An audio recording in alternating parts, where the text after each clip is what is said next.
Bem-vindo ao canal Novo Mundo, o seu mais novo canal de curiosidades e fatos. Aqui você vai rever e curtir documentários e histórias incríveis. Para começar bem, se inscreva no canal, deixa seu like e compartilha ele com quem você ama. Vem comigo.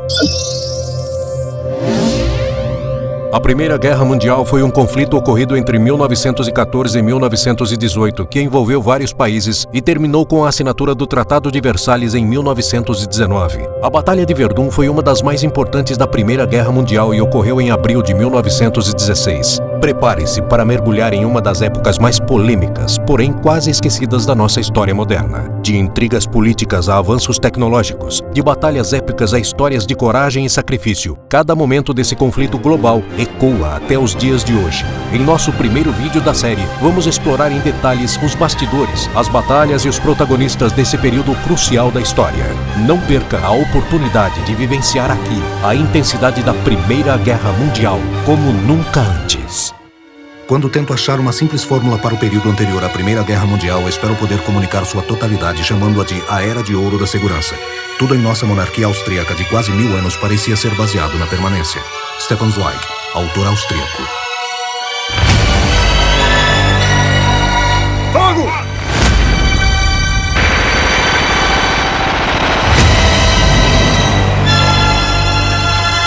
Campo de batalha. Primeira Guerra Mundial, 1914 e 1918. Episódio 1. Conflitos de Impérios, Europa, 1914.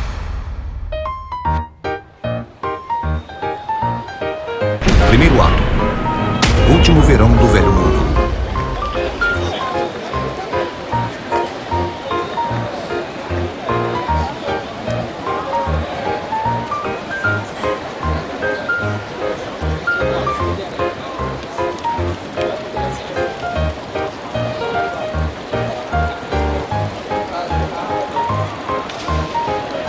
Era o último verão antes da Primeira Guerra. O último verão do Velho Mundo. Para o homem e a mulher comum nas ruas do mundo ocidental, alguém que viveu nos primeiros anos vibrantes do século XX, nada parecia estar mais distante do que uma guerra. Nestes anos, homens que sonhavam com aventuras de campos de batalha teriam muita dificuldade em encontrar uma guerra para participar. Em 1901, e nos 13 anos que se seguiram, os povos da Europa Ocidental e os da América de língua inglesa tornavam-se grandes consumidores ao invés de guerreiros.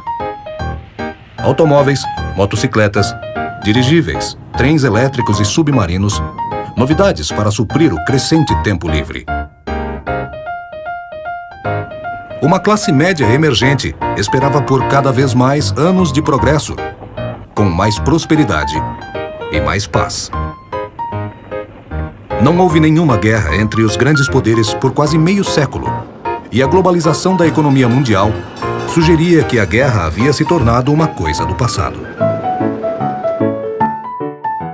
Para muitos, naquele quente e ensolarado verão de 1914, o mais bonito da história viva, a Europa tinha virado uma espécie de Éden. Stefan Zweig falou por todos quando escreveu que raramente havia presenciado um verão tão luxuriante, tão bonito, e fico tentando a dizer mais verão. Os britânicos de classes média e alta em particular viviam em um mundo ideal, onde os ideais econômicos manteriam os grandes poderes da Europa longe de travarem guerras entre si. Para aqueles de renda confortável, o mundo de seu tempo era mais livre do que é hoje. Até agosto de 1914, um inglês sensato, tolerante à lei, poderia passar pela vida e mal notar a existência do Estado. Você poderia viver onde quisesse e como quisesse.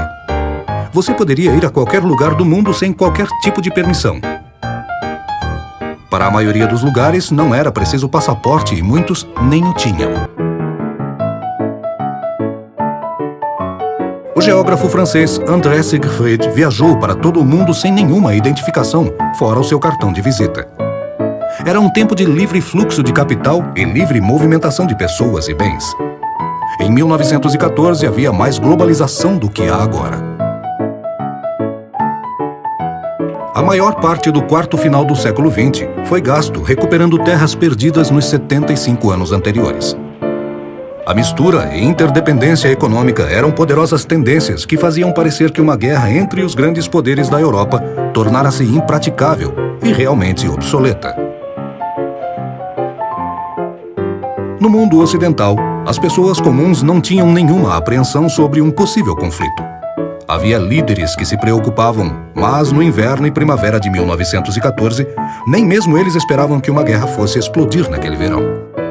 A França queria retomar os territórios tomados pela Alemanha algumas décadas antes.